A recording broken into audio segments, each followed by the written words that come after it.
Halo guys, assalamualaikum warahmatullahi wabarakatuh. Jumpa lagi di video kali ini bersama saya Abi Rasdan.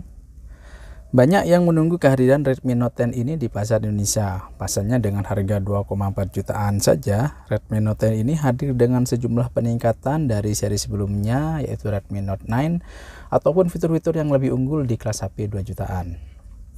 Oke, mari kita lihat apa saja fitur-fitur unggulan dari Xiaomi Redmi Note 10. Yang pertama, untuk bagian display.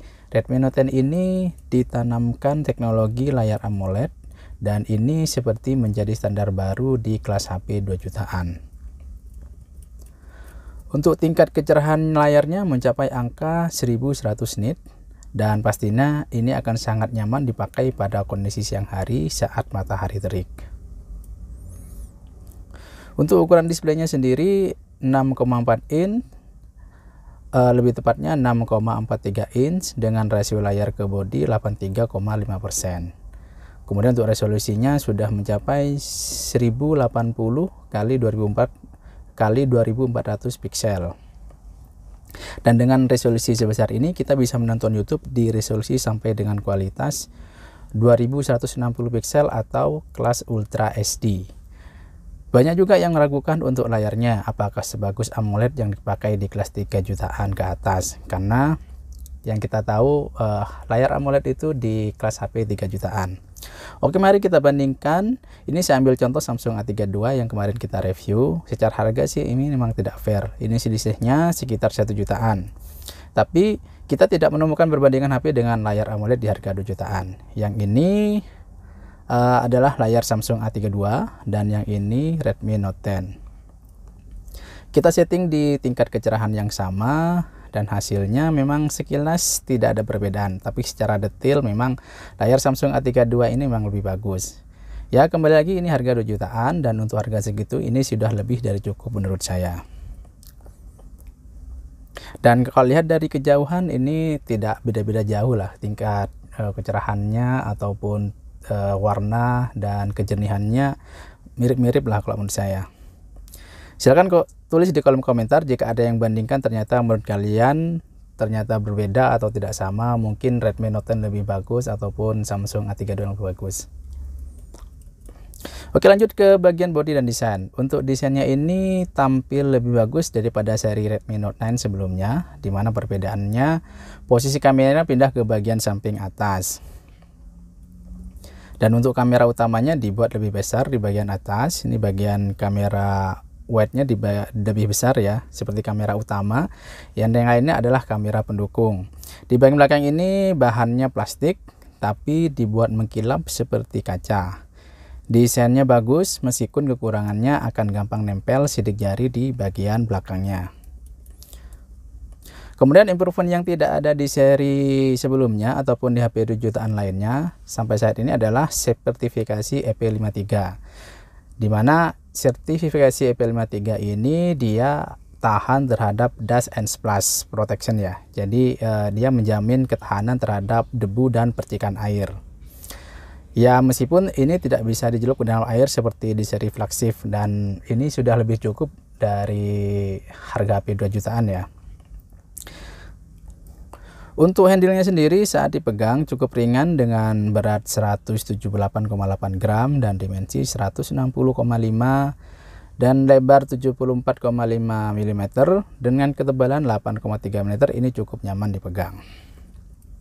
Oke, lanjut ke bagian platform. Untuk OS-nya ini Android 11 dengan MIUI 12.01 dan kita biasanya akan mendapatkan update ke 12.05. Untuk RAM-nya di pasar Indonesia ini hanya satu varian saja, yaitu varian 4GB dengan storage-nya 64GB. Dan kenapa saya juga tidak tahu, dan tentunya ini tidak happy buat semua orang karena kebutuhan tiap orang akan berbeda-beda, dan ada yang mungkin ingin storage atau kapasitas memori yang lebih besar, misalnya 6/128 ataupun 8/128, tergantung kebutuhan masing-masing orang. Untuk memorinya sudah memakai standar UFS 2,2. Dengan standar ini ada peningkatan penulisan atau pembacaan data di memori sehingga lebih cepat daripada standar UFS 2.1. Kemudian untuk bagian chipsetnya menggunakan Snapdragon 678 11 nanometer Dan untuk skor AnTuTunya ini mencapai angka 218.788, meningkat dari Redmi Note 10 yang sekitar 200.414. Skor dengan Geekbench 5 di single core, skornya mencapai 527 dan 1257 untuk skor di multicore.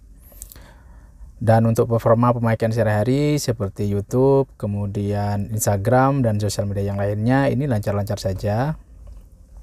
Untuk main game ini juga sudah oke ya. Mobile Legends kita dapat settingan grafiknya sampai di settingan ultra.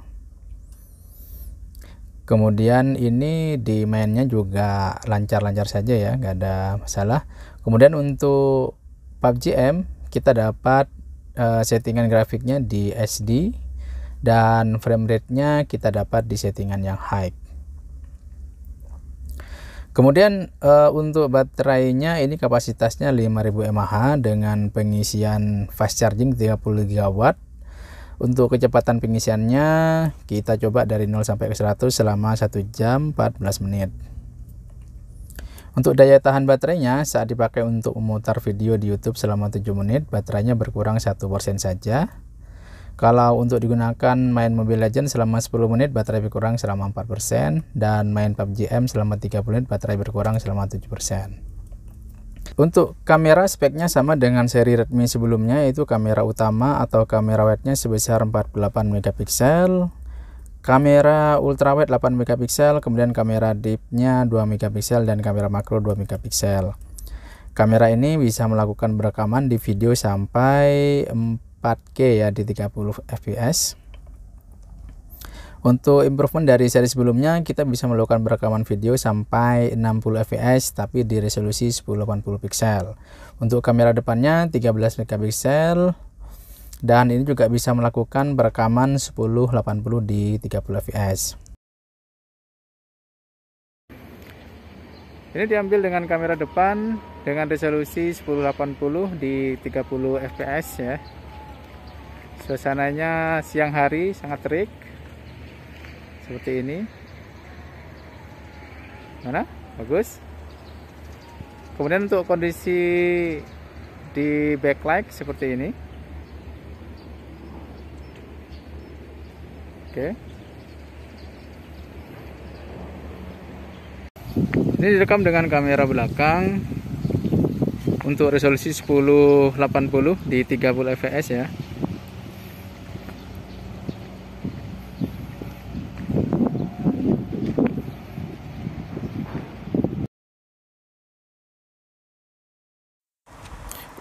Ini diambil dengan kamera ultrawide 1080 di 30 fps.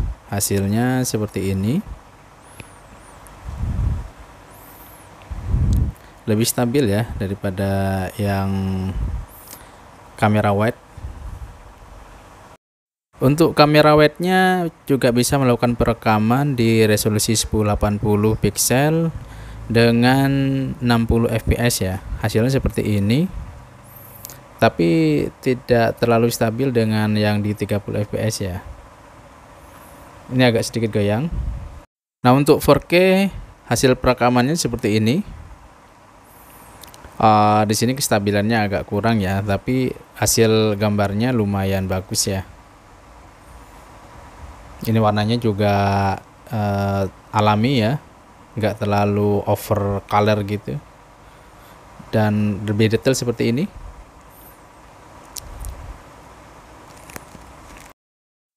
Untuk hasil foto-fotonya lumayan bagus. Untuk di sisi warna dia natural ya. Cuman untuk bagian kalau kita lihat di langit-langit ini tidak terlihat seperti rajutan awan ya untuk secara detailnya. Padahal ini di kondisi di siang hari. Untuk detail langit-langitnya agak kurang sih kalau menurut saya. Dan untuk kamera makronya hasilnya seperti ini. Untuk mendapatkan hasil seperti ini saya nyobanya agak susah sekali ya ngambil posisi yang pasnya.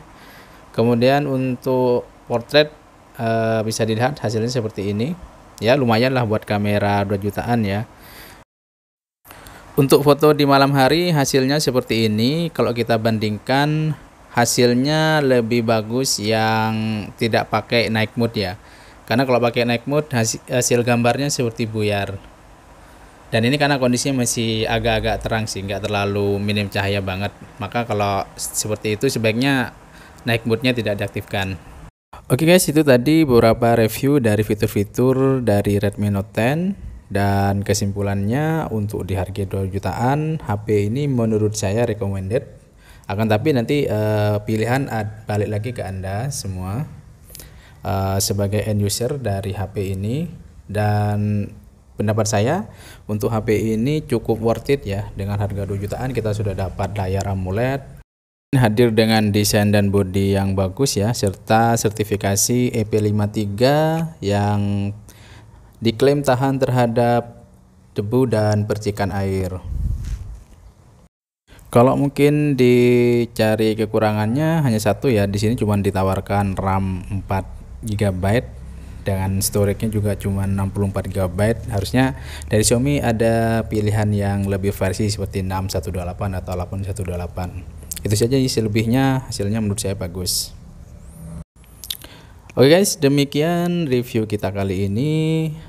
Like jika suka dan bermanfaat, dislike saja kalau tidak suka. Kita ketemu lagi di video berikutnya. Assalamualaikum warahmatullahi wabarakatuh.